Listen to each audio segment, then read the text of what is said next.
예수님의 생애와 사역을 기록하고 있는 마태, 마가, 누가, 요한복음을 우리는 사복음서라고 하죠. 그런데 그 중에 요한복음은 나머지 세 개 복음서와 조금 구별이 됩니다. 그래서 마태, 마가, 누가복음은 우리가 공관복음이라고 하고, 요한복음은 좀 따로 구별을 하는데, 내용 자체도 조금 공관복음은 예수님 행하신 많은 스토리 중심이라고 한다면, 요한복음은 스토리는 최소화하고 예수님이 하신 말씀들 중심으로 기록이 되었고요. 아마도 복음서 중에 가장 나중에 기록된 복음서이다 보니 공관복음을 보완하는, 좀 보충하는 성격도 가지고 있어요. 그래서 오늘 성탄절에 예수님의 탄생 이야기도 보면은요, 나머지 복음서들은 보통 이 마리아와 요셉의 이야기라든지 세례 요한의 이야기로 예수님의 탄생 기사를 시작을 하는데, 요한복음은 조금 다르죠. 예수님이 본래 어떤 분이셨는지, 그러니까 이 땅에 오시기 이전부터 예수님은 어떤 분이신지 그 기원에 대해서 이야기하는 성경이 바로 요한복음. 조금 다르죠. 왜냐하면 요한복음의 주제를 한마디로 요약한다면 바로 예수님은 누구신가 라고 할 수 있기 때문에 그래요. 요한복음의 주제가 뭐라고요? 예수님은 누구신가. 그래서 예수님이 누구신지를 요한은 그 기원부터, 시작부터 이야기를 하고 있는 거죠. 예수님은 누구신가에 대해서 우리가 가장 이해하기 쉽게 성경이 표현한 구절이 있다면 바로 바울의 이 표현일 것입니다. 빌립보서 2장 6절에서 8절에 이방인들도 쉽게 들어서 알 수 있게끔 바울이 아주 명료하게 예수님에 대해 설명을 하는데요, 한번 읽어볼까요? 그는 근본 하나님의 본체시나 하나님과 동등됨을 취할 것으로 여기지 아니하시고 오히려 자기를 비워 종의 형체를 가지사 사람들과 같이 되셨고 사람의 모양으로 나타나사 자기를 낮추시고 죽기까지 복종하셨으니 곧 십자가에 죽으심이라. 아멘. 예수님에 대해서 바울은 이렇게 설명합니다. 그는 원래 하나님과 동등하신 하나님의 본체셨다. 그런데 그분이 사람의 모양으로 우리와 똑같은 몸을 입고 이 땅에 오셨는데, 그 이유는 십자가에 죽으시기 위하여, 나를 대신하여 우리를 대신하여 십자가에 죽으시기 위하여 이 땅에 오신 하나님의 아들이시고 하나님의 본체시다. 이해가 되시면 아멘. 누가 들어도 예수님은 그런 분이구나, 바울이 그렇게 이야기를 하고 있어요. 이 같은 이야기를요, 똑같은 이야기를 오늘 본문에서 사도 요한이 아주 독특하게 표현을 하고 있어요. 오늘 본문 14절을 한번 보실까요? 시작. 말씀이 육신이 되어 우리 가운데 거하심에 우리가 그의 영광을 보니 아버지의 독생자의 영광이요 은혜와 진리가 충만하더라. 아멘. 육신을 입고 이 땅에 오셨다, 사람으로 이 땅에 오셨다라는 내용은 바울이나 요한이나 똑같아요. 근데 어떤 표현이 좀 다르죠? 바울은 그분이 원래 모습이 근본 하나님과 동등된 본체셨다라고 표현을 한다면, 요한은 그 말을 한마디로 압축해서 뭐라고 합니까? 그는 말씀이셨다라고 이야기를 해요. 그러니까 누가 육신을 입고 이 땅에 오셨다고요? 말씀이. 한번 대답 한번 해보세요. 누가 육신을 입고? 말씀이. 예수님의 본래 모습이 뭐였다고요? 말씀이었다. 예수님이 본래 말씀이었다라고 표현을 하고 있어요. 이 말씀이라는 뜻이 무슨 뜻인가? 헬라어로 이 단어를 봤더니 로고스라는 단어를 썼어요. 로고스. 들어보셨죠? 이건 철학자들, 고대로부터 고대 철학자들의 주제였습니다. 로고스는요, 만물의 근원, 시작, 그런 뜻이거든요.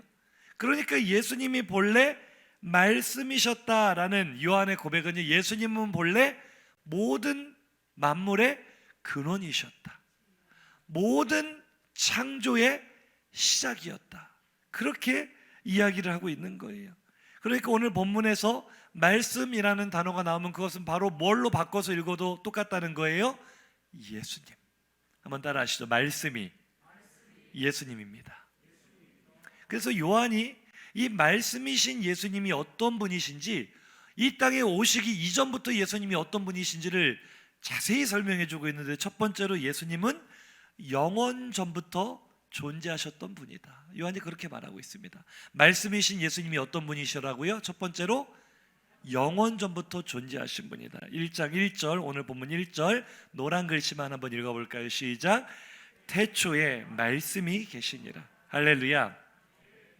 우리는 오늘 성탄절, 성탄감사주의를 맞이했습니다. 성탄절은 말 그대로 예수님께서 이 땅에 태어나신 날이죠. 그런데 우리가 보통 AD, 서기의 시작이 예수님의 생일이니까, 오늘이 2022년이니까 예수님이 언제 태어나셨다는 거예요? 2022년 전, 정확한 날짜는 몰라요. 12월 25일이 예수님이 태어나신 날짜가 아니라, 그것은 교회 역사 가운데 빛이신 예수님을 가르쳐주기 위해서 날짜를 정한 것이고, 어느 날인지는 알 수 없으나 대략적으로 지금으로부터 약 2000년 전에 이 땅에 태어나셨다는 것은 분명한 사실이죠. 아멘이시죠? 조금 오차는 있어요. 정확하게 2022년이 아니라 학자들의 연구에 따르면 약 8년 정도의 오차가 있다고 하는데, 그게 중요한 게 아니라 약 2000여 년 전 어느 시점인가 예수께서 태어나신 날이 있었을 거란 말이에요. 자, 그러면 예수님께서 태어나시기 이전에는 존재하지 않으셨는가?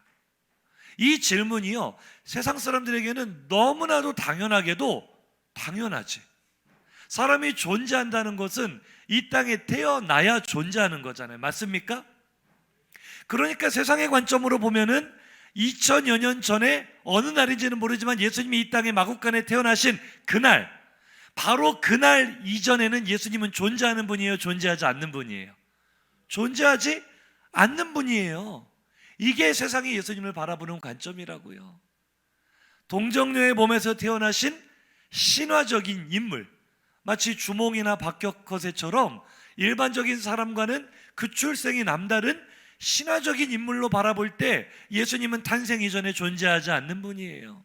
4대 성인 중에 한 분, 세상은 예수님을 그렇게 바라봅니다. 그런 관점으로 예수님을 바라보면 2000여 년 전 어느 날 예수님이 태어나신 바로 그날 이전에 예수님은 존재하지 않는 분이에요. 맞습니까? 세상의 관점으로는 그래요. 그러나 성경은 오늘 분명히 말합니다. 예수님이 언제부터 존재하셨다고요? 태초에 말씀이 계시니라. 할렐루야.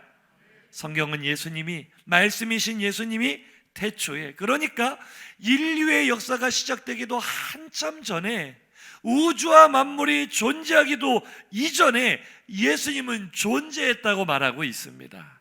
할렐루야.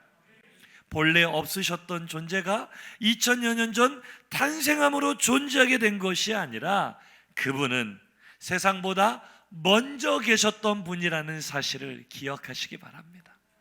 오늘 성탄절에 우리는 예수님이 어떤 분인지를 분명히 알아야 돼요. 다음으로 요한은 말씀이신 그분이, 말씀이신 예수님이 어떤 분이라고 설명하고 있습니까? 예수님은 하나님과 함께 계셨던 분이라고 설명하고 있습니다. 태초에 계셨던 그분은 하나님과 함께 계셨다. 자, 1장 1절 다시 한번 노란 글씨 보실까요? 노란 글씨만 시작. 이 말씀이 하나님과 함께 계셨으니. 할렐루야. 태초라는 개념을 생각해 보면 참 이상합니다. 시간도 존재하지 않고요, 공간도 존재하지 않는 무의 상태. 그런데 예수님이 과연 어떻게 거기 존재할 수 있는가? 무의 상태 속에 예수님은 어디에 계셨고 어떻게 계셨는가? 우리가 질문할 수 있거든요.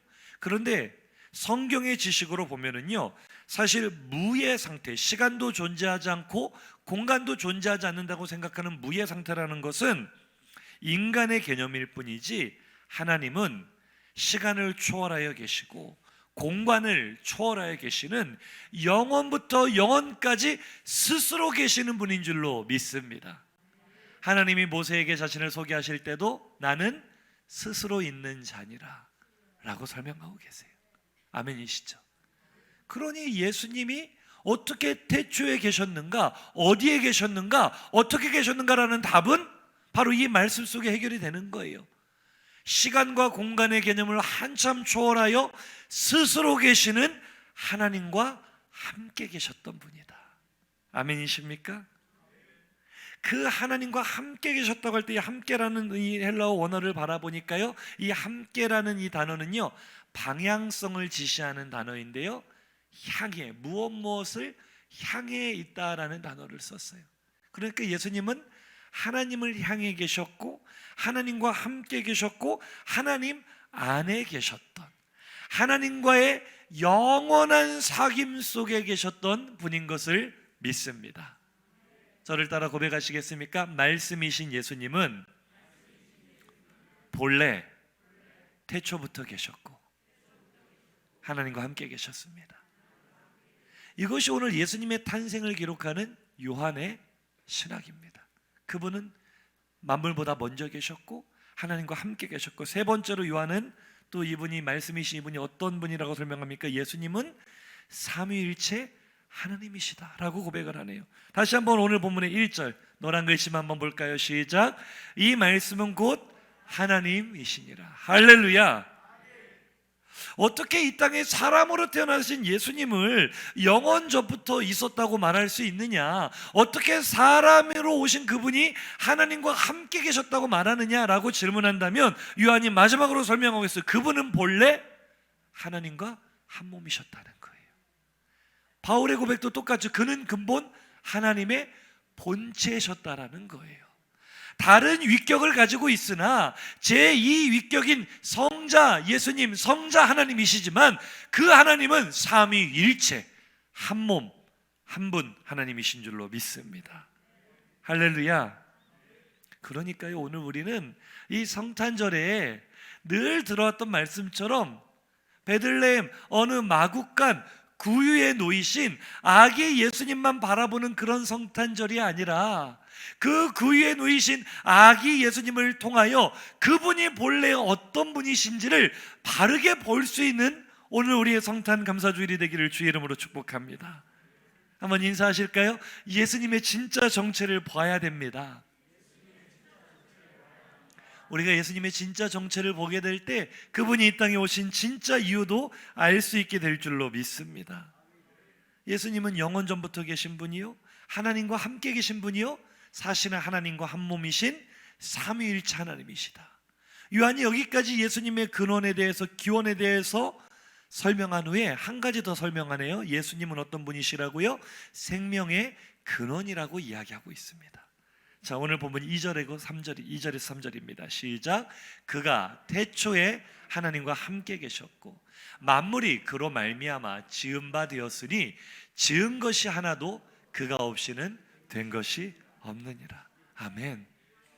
참 특이해요. 요한복음은 창세기 1장 1절이 어떻게 시작하죠? 성경의 맨 처음 시작이 태초에 하나님이 천지를 창조하시니라. 근데 창세기 이후로 태초라는 단어가 성경에 안 나오거든요. 그런데 요한복음에 가서 태초에가 2번이나 반복이 돼요. 창세기 1장과 짝을 이루는 성경이 바로 요한복음 1장인데요. 태초라는 단어에 우리가 주목할 필요가 있어요. 태초가 어떤 때예요? 태초에 하나님이 천지를 창조하신, 하나님의 천지 창조의 역사가 일어난 그때가 바로 태초인 줄로 믿습니다. 그런데 바로 그 태초를 오늘 요한이 붙잡고 2번이나 반복해서 기록하며 태초에 말씀이 계셨다, 태초에 예수님이 계셨다, 태초에 하나님이 천지를 창조하시는 그 순간 그 자리에 예수님이 계셨다라고 말하고 있는 거예요. 할렐루야. 이때 우리는 왜 요한이 예수님을 말씀이라고 표현하는지 요한의 신학의 그 심오함을 깨닫게 되는 거예요. 보세요. 하나님이 태초에 천지를 창조하실 때 무엇으로 창조하시죠? 말씀으로. 할렐루야. 할렐루야.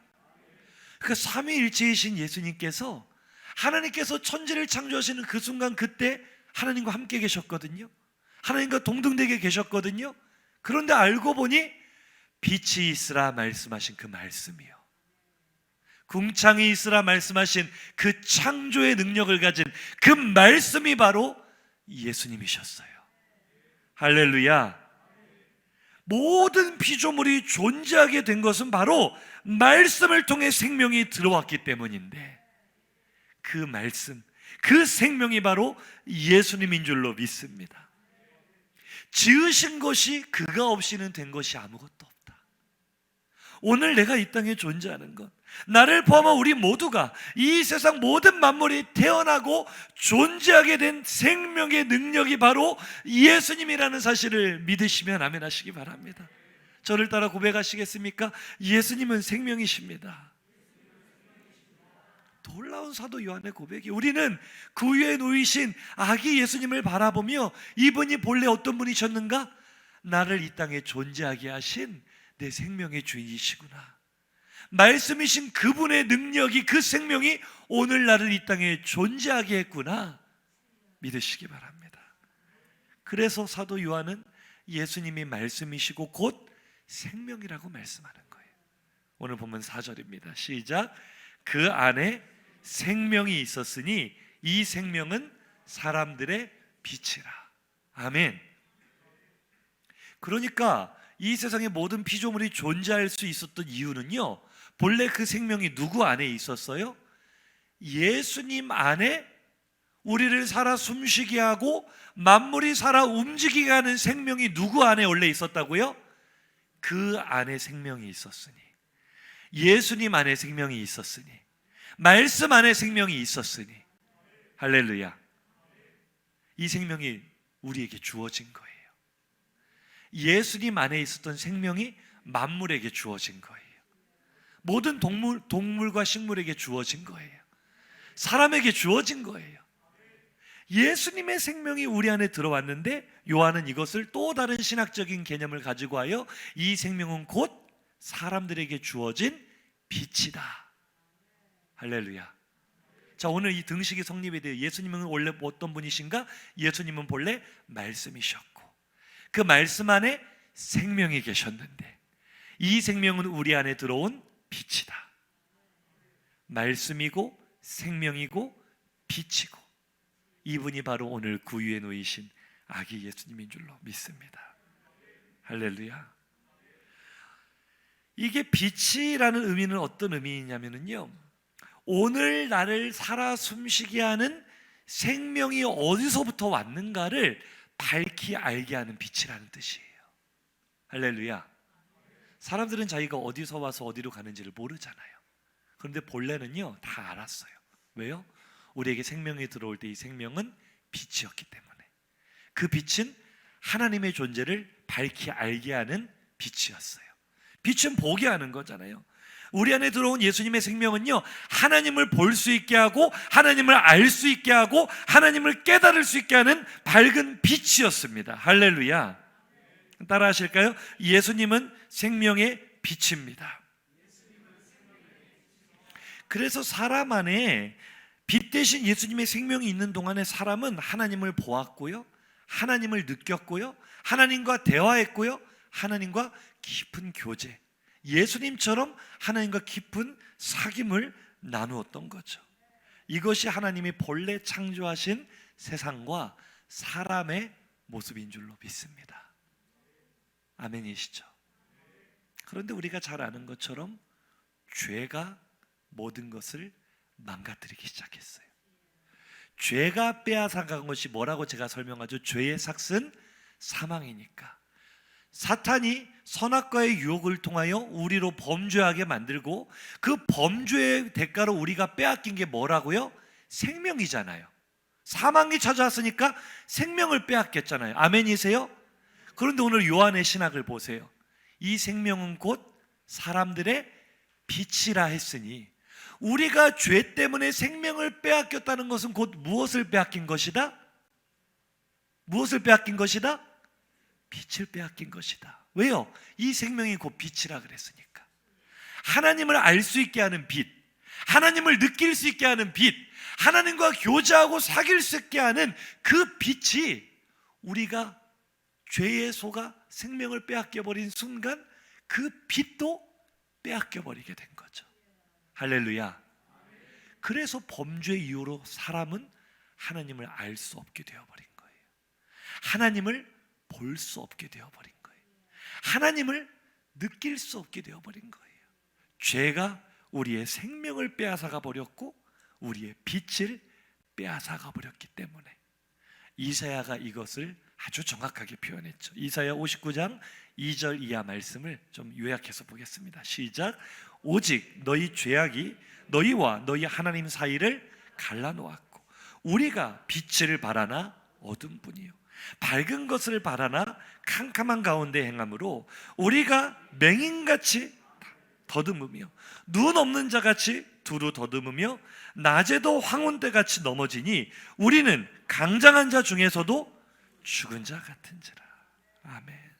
할렐루야. 이게 죄로 망가져버린 사람의 현재 모습이 돼버린 거예요. 생명을 빼앗긴 것은 곧 빛을 빼앗겨버린 것이요 이제 사람은 더듬어서도 하나님을 알 수 없는 존재가 되어버렸으니 얼마나 비참한 존재가 된 것입니까? 하나님 안에 영원한 생명을 누리며 하나님과 영원한 행복을 누려야 될 사람이 빛을 빼앗겨 버리니 하나님을 알지도 못하고 하나님을 보지도 못하고 그분의 존재 자체를 인식하지도 못하는 깊은 어둠 속에 빠져버리게 된 것이죠. 우리가 요즘 새벽마다 요한 일서를 묵상하고 있잖아요. 요한 일서의 관점으로 보면 우리가 빛을 빼앗겨 버렸기 때문에 범죄하는 우리들은 전부 다 어둠 속에 거하는 자가 된 거죠. 새벽에 보았던 말씀 한번 볼까요? 요한일서 3장 6절 시작. 그 안에 거하는 자마다 범죄하지 아니하나니 범죄하는 자마다 그를 보지도 못하였고 그를 알지도 못하였느니라. 아멘. 모든 성경이 일맥상통하는 같은 이야기를 하고 있지 않습니까? 죄가 우리의 생명을 빼앗아갔다. 죄가 우리의 빛을 빼앗아갔다. 그래서 우리는 하나님을 보지 못한다. 하나님을 알지 못한다. 깊은 어둠 가운데 속하여 어둠 속에 살아가다가 영원한 파멸을 향하여 달려가게 되었다. 이것이 오늘 우리의 현실이라는 것을 성경이 말하고 있습니다. 빛을 빼앗겨버린 결과. 그런데요, 여기에서 이제 놀라운 반전 스토리가 시작이 되는 거죠. 세상을 이처럼 사랑하신 하나님의 사랑은 빛을 빼앗겨버린 우리들에게 다시 빛을 찾아주기를 원하셨고 생명을 빼앗겨버린 우리들에게 다시 생명을 찾아주기를 원하셨고 우리를 사망에서 생명으로 옮기시기를 원하셨는데 그 위대한 구원의 역사가 어떻게 나타났는가? 처음 우리에게 생명을 주셨던 그 말씀을 다시 우리에게 보내주심으로 나타난 줄로 믿습니다. 처음 시작이 뭐였어요? 말씀으로 창조하셨잖아요. 처음 모든 일의 시작, 영어 성경으로 태초에 하나님이 천지를 창조하시니라 in the beginning, 제일 처음에 시작이다, 이것이 시작이다라고 말하잖아요. 무엇 시작입니까? 말씀이 우리에게 임하신 것, 말씀이 생명을 가지고 우리에게 오신 것, 그 시작을 다시 한번 반복해야 되겠다. 그 사건이 바로 말씀이 육신을 입고 이 땅에 오신 사건, 오늘 예수님이 태어나신 성탄절인 줄로 믿으시면 아멘 하시기 바랍니다. 할렐루야. 오늘 이게 굉장히 놀라운 진리예요. 우리가 빛을 빼앗겨서 하나님을 볼 수 없는 존재가 되었잖아요. 오늘 새벽에 드린 말씀이 이겁니다.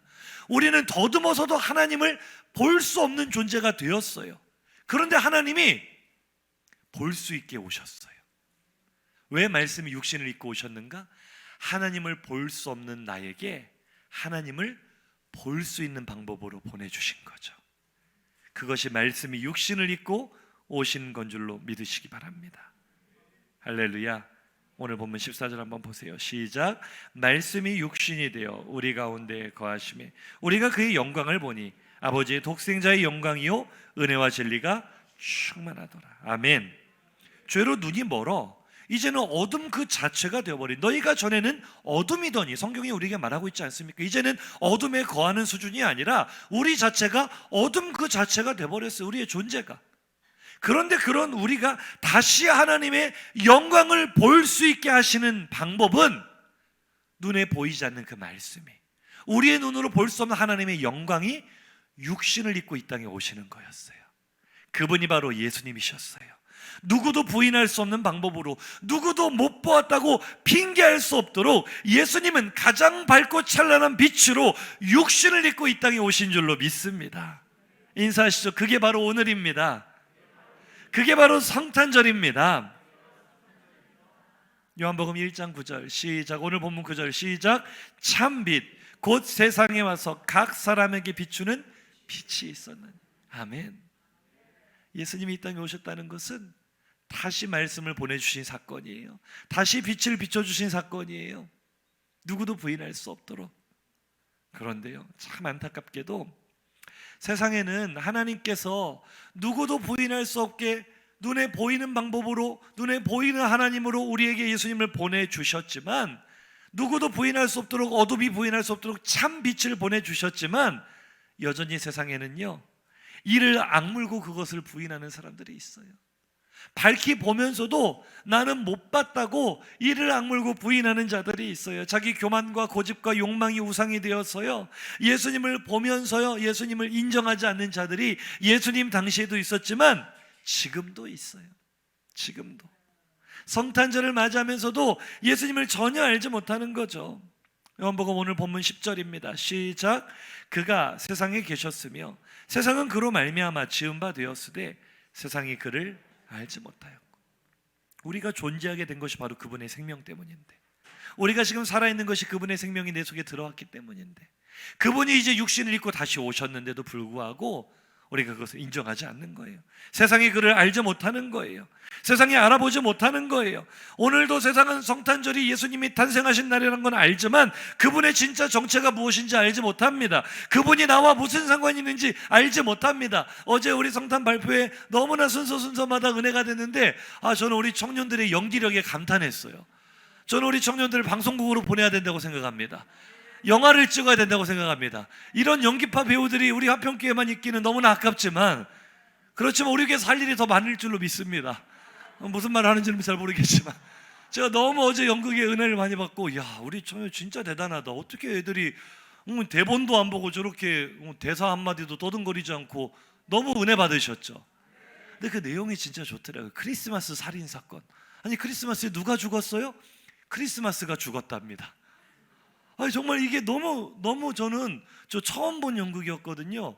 너무 저에게는 참 이 깨달음과 감동이 왔는데, 세상이요 크리스마스를 다 죽였어요. 예수님이 탄생하신 날이라고는 아는데 그날의 의미를 모르는 거예요.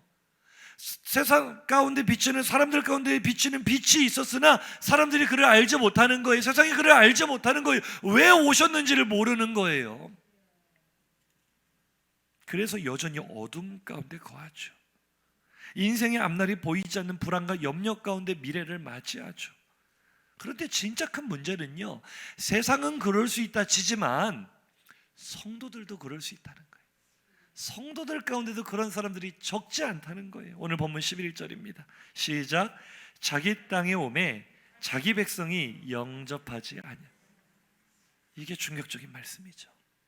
세상이 그를 이를 악물고 모른 척 한다는 건 세상이 약하니까, 세상은 하나님을 대적하니까, 자기 자신이 신이 되려고 하니까 그럴 수 있다 치지만, 어떻게 자기 백성이 그분을 이를 악물고 모른다고 할 수가 있어요? 어떻게 하나님의 백성, 하나님의 자녀들이 예수님을 인정하지 않고 그분을 부인할 수 있어요? 그런데 실제 역사 가운데 어때요? 메시아를 기다린다는 이스라엘 백성들이 예수를 부인하였고, 예수를 거절하였고, 예수를 십자가에 못 박아 죽이지 않았습니까? 내가 원하는 메시아의 모습이 아니라는 거죠. 내가 기대하는 메시아가 아니라는 거죠. 그래서 그를 배척했습니다. 빛이 비추었으나 어둠이 빛을 거절했습니다. 나는 어떻습니까? 우리가 오늘 이 질문 해봐야 돼요. 한번 스스로에게 물어볼까요? 나는 어떤가? 나는 어떤가? 참 빛이 다시 육신을 입고 나에게 오셨습니다. 내가 잃어버린 빛을 찾아주시려, 내가 잃어버린 생명을 찾아주시려 다시 오셨습니다. 그런 성탄절을 맞이하면서도 우리의 마음은 어떻죠? 그저 해년마다 돌아오는 행사처럼 여기고 있지는 않습니까?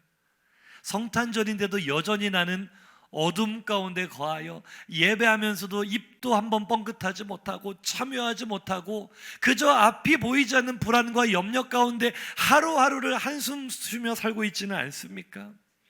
여전히 해결되지 않은 문제와 조금 더 나아지지 않는 현실 가운데 짓눌려서 성탄의 기쁨을 전혀 누리지 못하고 있는 것이 오늘 내 모습은 아닙니까? 마치 빛 대신 주님을 모르는 사람처럼, 마치 빛을 만나지 못했던 태초의 땅처럼. 땅이 어땠다 그러죠? 빛이 있으라 하시기 전에 땅이 혼돈하며 공허하고 어둠 가운데 있었다, 흑암 가운데 있었다. 마치 그 상태처럼 내가 그렇게 살고 있지 않습니까? 성도라는 이름을 가지고서도요. 그래서 오늘 본문의 정말 충격적인 이 선언이 내 이야기는 아닌지 한번 점검해 보자는 거예요. 오늘 요한복음 1장 5절과 창세기 1장 2절을 같이 보겠습니다. 시작. 빛이 어둠에 빛이 돼 어둠이 깨닫지 못하더라. 땅이 혼돈하고 공허하며 흑암이 깊음이. 말도 안 되는 사건이 벌어지는 거예요. 예수님께서 오셨어요. 참 빛이 오셨어요. 그런데 어둠이 깨닫지를 못해요. 어떻게 이런 일이 있을 수 있어요? 스위치 불을 켜면 어둠이 사라지고 어둠이 깨달을 수밖에 없죠. 빛이 들어왔는데. 그런데 지금 이 상황은요, 빛을 켰는데, 불을 켰는데 어둠이 그대로 있더라는 거예요. 빛이 비쳤는데 어떻게 어둠이 그대로 있을 수 있어요? 그런데 내가 그렇게 있을 수 있다고요. 마치 처음부터 빛을 보지 못했던 것처럼, 빛을 모르는 사람처럼, 태초의 땅처럼 공허하고 혼돈이 가득하고 흑암 가운데 있는 것이 오늘 내 인생은 아니냐고요. 그렇게 살아서는 안 되잖아요. 어둠 속에 내가 거했다 할지라도, 내가 예수님을 잃어버리고 하나님의 은혜를 잃어버리고 세상에 치여 여러 문제에 치여 사람에게 치여 어둠 가운데 살아왔다 할지라도 예수님은 하나님의 약속대로 어김없이 밝은 빛으로 나에게 찾아오신 줄로 믿습니다. 영원할 것만 같았던 내 인생의 어두운 밤에 밝은 아침을 열어주신 줄로 믿습니다. 제가 오늘 본문을 준비하며 가장 은혜 받았던 말씀이 호세아 6장 3절 우리 보고 마칩니다. 시작. 그러므로 우리가 여호와를 알자. 힘써 여호와를 알자. 그의 나타나심은 새벽빛같이 어김없나니 비와 같이 땅을 적시는 늦은 비와 같이 우리에게 임하시리라 하니라. 아멘. 할렐루야. 저는 우리에게 임하시리라 이 말씀을 묵상하는데 임마누엘이 떠올랐어요. 새벽빛같이 어김없이 나에게 찾아오시는 참빛 예수님을 오늘 만나시기를 주의 이름으로 축복합니다. 내가 아무리 깊은 절망의 어두운 밤 속을 살아가고 있다 할지라도, 깊은 흑암 중에 내가 울고 있다 할지라도 아침은 오고야 말 것입니다. 깊은 절망에서 신음하는 나를 건져주시겠다는 하나님의 약속은 매일 아침마다 밝아오는 새벽빛처럼 틀림없이 이루어졌고, 그 약속대로 오늘 생명의 빛이신 예수님께서 나에게 오신 줄로 믿습니다. 소망이 없는 내 삶에 영원히 임만을 하시려고 오신 줄로 믿습니다. 저를 따라 하시겠습니까? 밤이 깊을수록 아침이 가깝습니다. 어김없이 새벽빛이 비춰올 것입니다. 믿으십니까? 내 인생이 여전히 깊은 탄식과 절망 중에 있는 어두운 밤처럼 느껴지는 분이 계십니까? 여전히 내 삶에 소망이 없다고 말씀하시는 분이 계십니까? 오늘 빛을 깨닫지 못하는 어둠이 되지 마시고 생명의 빛을 영접하는 사람이 되시기를 주의 이름으로 축복합니다. 오늘 본문 12절이죠. 한번 읽어볼까요? 영접하는 자, 곧 그 이름을 믿는 자들에게는 하나님의 자녀가 되는 권세를 주셨어요. 할렐루야. 오늘 성탄절에 우리가 붙잡아야 될 말씀이에요. 영접하는 자는 빛이 비춰왔을 때 빛을 깨닫지 못하는 어둠이 되지 말고, 여전히 어둠에 거하는 자가 되지 말고 빛을 받아들이는, 이제는 어둠이 아닌 빛의 자녀가 되는 것을 의미하는 것입니다. 한번 따라 하실까요? 내 삶의 반전은 오늘부터 시작됩니다. 지금까지 내 삶이 2022년 오늘 12월 25일까지 내 삶이 깊은 어둠과 같았다 할지라도 오늘은 참 빛이 비춰오시는 날입니다. 내 삶의 아침이 밝아오는 날입니다. 새날이 열리는 날입니다. 그 빛을 받아들이는 사람은 여전히 내 삶에 슬프고 외롭고 어렵고 아픈 날들이 계속되어도 하나님의 자녀의 권세를 빼앗기지 않습니다. 빛의 자녀의 권세를 빼앗기지 않습니다. 행복을 누리게 됩니다. 행복을 나누게 됩니다. 지난주 행정당회를 하면서 제가 장로님들과 그런 얘기를 했어요. 장로님들, 2023년은 우리가 코로나를 핑계로 많은 것들이 무너졌던 모든 사역과 모든 행정, 모든 교회의 이 모든 일들이 하나씩 하나씩 회복하는 원년이 될 것입니다. 우리 성도들의 삶에도 그런 원년이 될 줄로 믿습니다. 그 출발점이 바로 오늘 성탄절, 빛이 비춰오는 날이 될 줄로 믿습니다. 오늘 태어나신, 오늘 탄생하신 예수님은 어둠을 깨고 내 인생의 새 아침을 밝혀주시는 참빛, 새벽빛이 되시는 줄로 믿습니다. 오늘 그 새벽빛을 받아 회복의 새 아침을 맞이하시기를 주의 이름으로 축복합니다. 말씀을 맺겠습니다. 나도 이제 누군가에게 새벽빛이 되어야 되지 않겠습니까? 언제까지 어둠에 거하시겠습니까? 오늘 참 빛으로 내 삶에 오셔서 나의 아침을, 새 아침을 열어주신 주님의 은혜를 체험한 사람은 여전히 어둠 가운데 거하는 사람에게 다가가 내가 새벽빛이신 예수님을 소개해 줄 수 있습니다. 그것이 요한일서에서 사도 요한이 계속해서 말하는 형제 사랑이죠. 새벽빛 되시기를 주의 이름으로 축복합니다. 인사하시죠. 앞에 계신 분과 새벽빛 되시기를 주의 이름으로 축복합니다. 참빛 되신 예수님을 소개하는 새벽빛이 되시기 바랍니다. 내가 만나는 모든 사람에게 회복의 새 아침을 내가 열어줄 때 온 세상이 성탄의 기쁨으로 가득하게 될 줄로 믿습니다. 우리 그 새벽빛 되신 주님을 찬양하며 결단하며 나아가겠습니다.